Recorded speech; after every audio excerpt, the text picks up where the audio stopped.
First thing I like to do is highlight the dedication and great work that was done by the county elections employees and the MCSO General Crimes Division staff members in the quick investigation of this, a quick initial noticing that a key fob, or I'm sorry, I keep saying key fob, but it is actually a digital magnetic key, was missing, and identifying a suspect and relaying that information to MCSO for the investigative follow-up.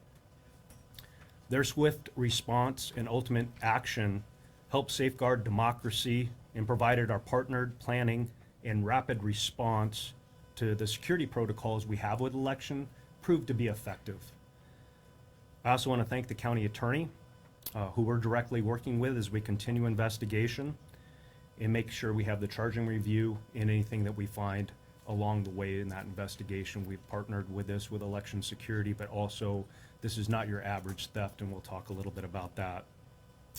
Please keep in mind this is still an active investigation, so there may be some details I'm not able to speak to.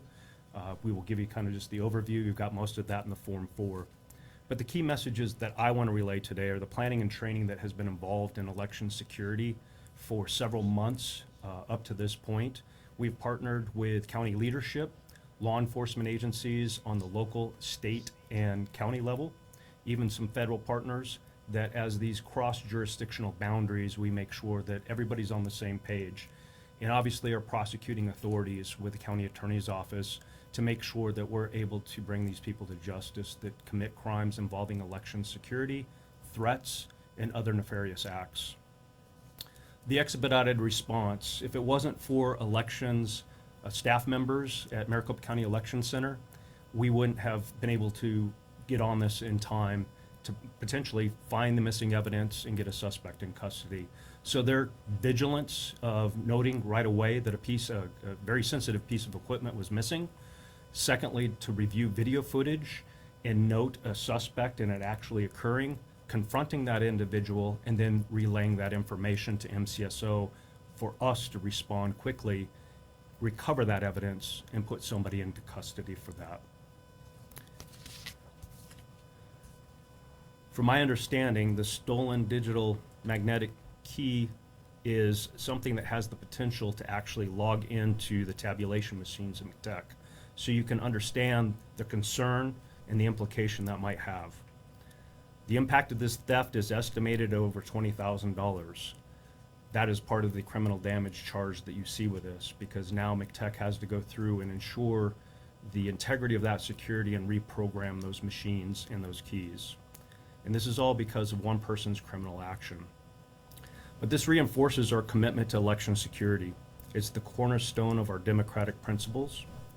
And beyond the investigations, Maricopa County staff members continue to take proactive stance on election security that includes regular collaboration with local leadership, Maricopa County leadership, even our city and municipality leadership, as well as local, state, and federal authorities.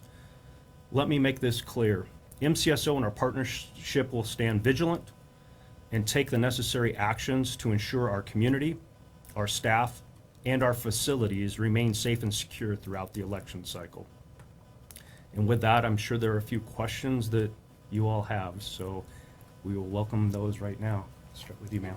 Thank you so much for doing this. Lauren Clark here with Fox 10 News. So in that Form 4, there was a statement made by the suspect that, he was working part-time, he wanted it to make full-time, he was trying to clean up, which is what he said when he took that digital key. Can you expand on that a little bit? It seemed like he was trying to impress people with cleaning up an area, is what he was claiming. What exactly was going on there? Well, I can only speak to the statements made. Obviously, that the suspect did make statements that he did take the key fob, and these erroneous statements that we're continuing, again, with processing digital evidence and going through some property from search warrant evidence that was taken. I can't speak to what, I couldn't speculate to what he was referring to. We're looking for fact. We're on a fact-finding mission to, correlate any details that might be involved with that. I don't know, Supervisor, is there anything there? Yes, ma'am. I just want to kind of cut straight to the chase here. Do you guys have reason to believe that this was politically motivated at all, or do you think that this was just somebody who took this item because it was valuable or because they made a mistake? Yeah, at this time, again, I can't speculate. We're still combing through a lot of digital evidence that was taken at the scene and going through items that were taken in the search warrant.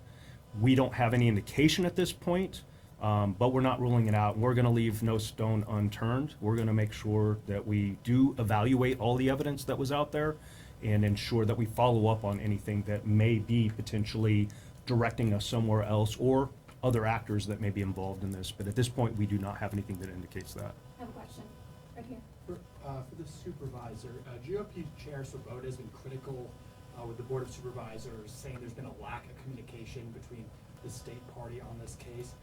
Is there a reason for that lack of communication, or what she perceives as a lack of communication? So thanks for the question. We are Maricopa County, so we work very closely with the county Republican Party. And in fact, when this issue came about last Friday, we quickly reached out to the county Republican Party. And one of the things we haven't talked about yet today is all of the protocols that are in place that have ensured that this very unfortunate incident has not affected election security in any way.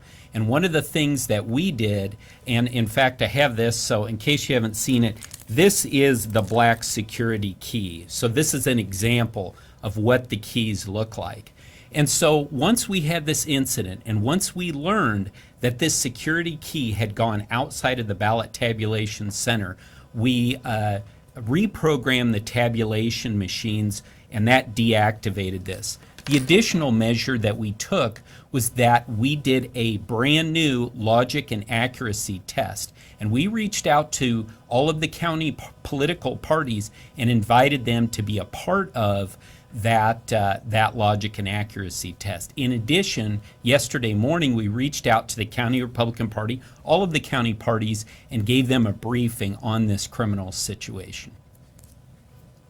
And for the sheriff, really quickly, Mr. Ringfield's been quite active on social media over the years. Is that playing a role in the investigation? Obviously, we look at all evidence in these type of investigations. We will look at social media. We're combing through all of that. Again, we don't have anything that necessarily ties in to anything beyond what we have at this point, but we will look at all those avenues, absolutely. This day and age, we have to. You're absolutely right. Do you have any additional information about the pending felony case against him? It was a separate case. Yeah, I would not have information necessarily on that felony case. I know it wasn't out of the sheriff's office. That would be something that maybe from the county attorney's office that you could ask, but I don't personally have any information relative to that. Who has access to these key fobs? Is there a certain security clearance level? Also, is there any like additional security measures if they leave the premises with this negative key? Does it notify the necessary people? Yeah, so this black security key right here, this is utilized under normal circumstances. This is just used on election day. This is for the election day tabulators. So the folks who are involved in that, going out to the 223 vote centers that we'll have across Maricopa County on July 30th on primary day, this will be out there.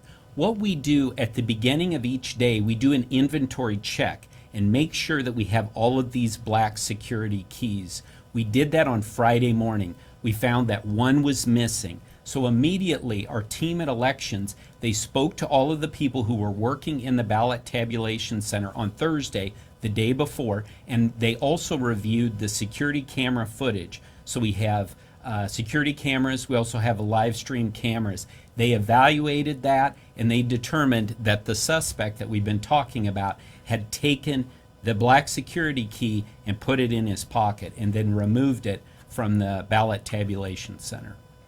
Do you expect this to have any impact on the upcoming primary? I do not expect this to have any impact whatsoever on the upcoming primary. Like I mentioned, we reprogrammed all of the tabulators. Again, these are just the tabulators that are used on election day.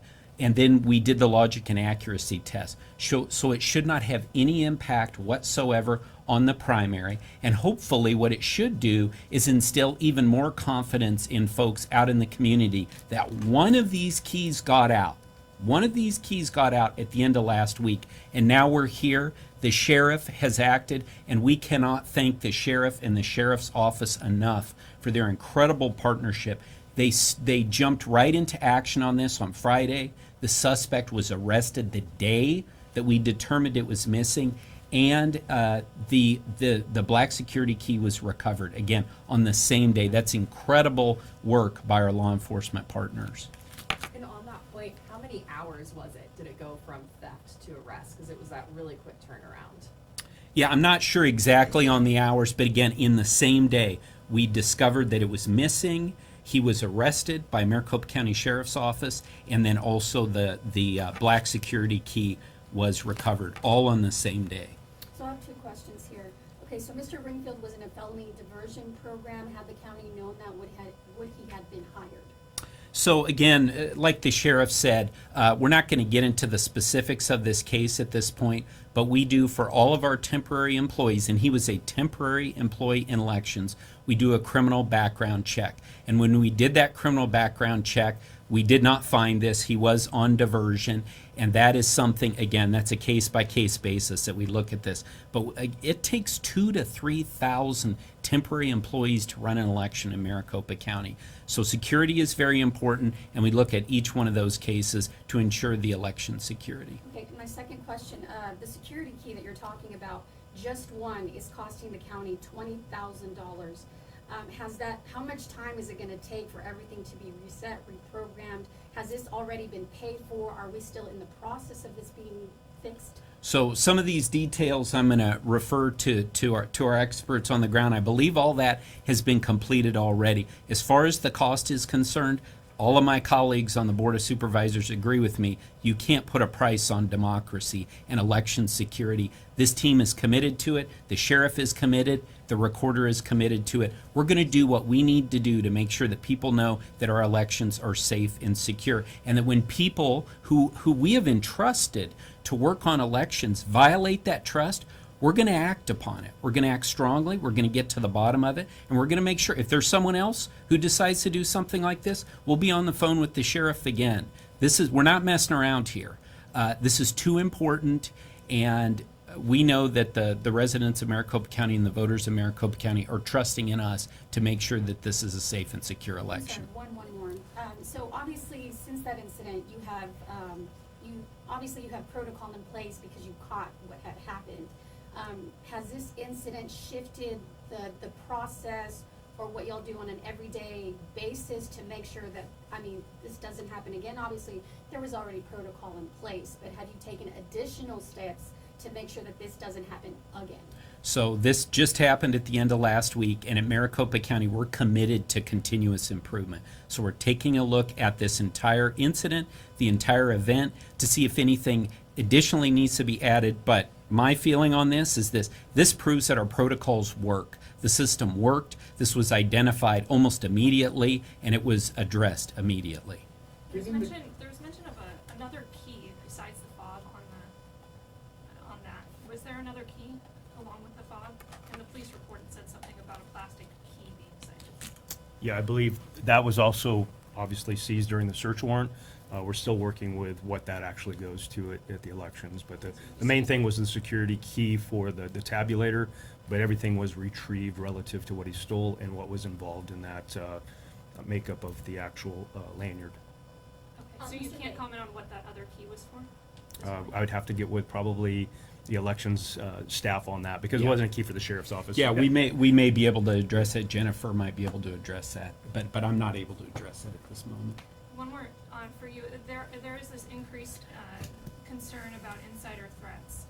So besides doing these simple background checks before, is there anything you can do to, ensure that there aren't people working for you who are going to try to disrupt elections? So, like I said, there are lots of people, there are thousands of people, temporary workers who are involved in our elections.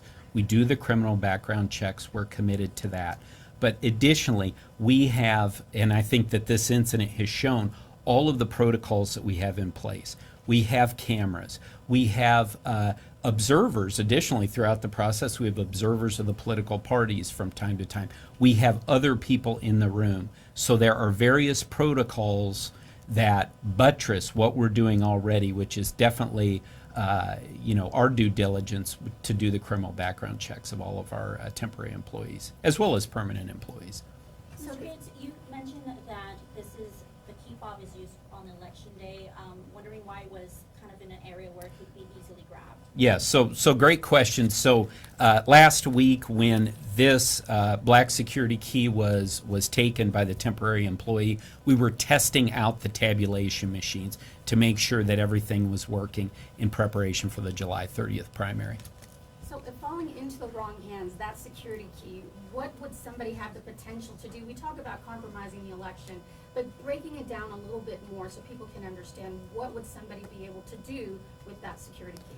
Yeah, that's a great question. So this black security key is part of a multi-layered process to essentially turn on the tabulators on election day. So with this alone, no one would be, any nefarious actors would not be able to turn on the tabulation machine. I'm not, as you can imagine, I'm not going to get into all the various layers that are involved, but know that this in and of itself would not be able to start a tabulation machine. He said that he took it by mistake. Are workers at the tabulation center trained, and do they understand the importance of the black key, and would they recognize it by looking at it, the importance of its security? Yeah, and on that one, I believe the answer is yes, but I'll let Jennifer and the rest of the team from elections address that in more detail. Given the county's history of conspiracy theories surrounding elections, is there any concern that this incident could spark a new wave of those conspiracy theories? So unfortunately, as you say, at Maricopa County, we have been subject to many conspiracy theories over the past few years, which have been debunked time and time again. I certainly hope that people don't take this incident to spin up new conspiracy theories, but that's exactly why the sheriff and I are here today, to answer these questions, to address this, and frankly, let people know that our protocols worked. That's the headline of this story. And with the investigation, is there any indication of any co-conspirators at this point? Are you looking at possible other folks at this point too? Yeah, and again, we don't have anything leading that way that points that direction, but we are combing through the evidence. Obviously, digital processing, cell phone processing does take time, and we take this seriously. There's zero tolerance with it. We're going to follow it all the way down the trail that we can, and if we do find that, we will obviously follow up on that and hold other people accountable if that's the case. Are you looking at his communications through his phone, his computer? Is that part of the search warrant and investigation process? Yeah, I can tell you the search warrant's very detailed in reference to digital evidence working in there for many, many years. We will follow through a lot with especially with computer evidence or cell phone evidence, and look at what is tied to the actual case. Obviously we have to have a scope and authority that we can do tied to this investigation. We don't have anything that goes beyond that, but I can tell you that, yes, we'll look through a lot of that type of evidence. Besides the involvement of the county attorney and the sheriff's office, the FBI is also involved, correct? Are there other agencies involved in the investigation of this case? Yeah, potentially. I mean, obviously, things like this, we also, through our planning, through our protocol, we get the ACTIC, the Arizona Counterterrorism Information Center involved. We get our federal partners involved. Election security, obviously, in Maricopa County is at the paramount height of making sure that we're providing the best public service and application to it. We communicate with our other federal partners, our county leadership, and other people that may be involved in that to make sure that there is nothing outside, that we make sure we also go to the boundaries. 2 more questions, and then if there's some other things, we'll refer you to our media team. Oh, any plan to release some of that video showing? Yes, we potentially will. I think that's actually queued up. You could probably check with our media team on that. Got a new out of it. Buried the lead. Yes. No, so I'm going to close out just more or less saying thanks again to all the partnership we have with the county and our local partners. It's been great. The employees have been phenomenal in how they're responding to this. Everybody knowing that democracy is going to prevail here. We are committed to it with a zero tolerance stance of any type of criminal activity or nefarious acts being involved. And it just shows the communication line, the partnerships with Supervisor Gates here. As we move forward through this, we're going to ensure to follow up on anything. And if you have further, again, our media team's here to be able to answer those questions. But I thank you for your time today, and we'll keep you posted if anything else starts to pop.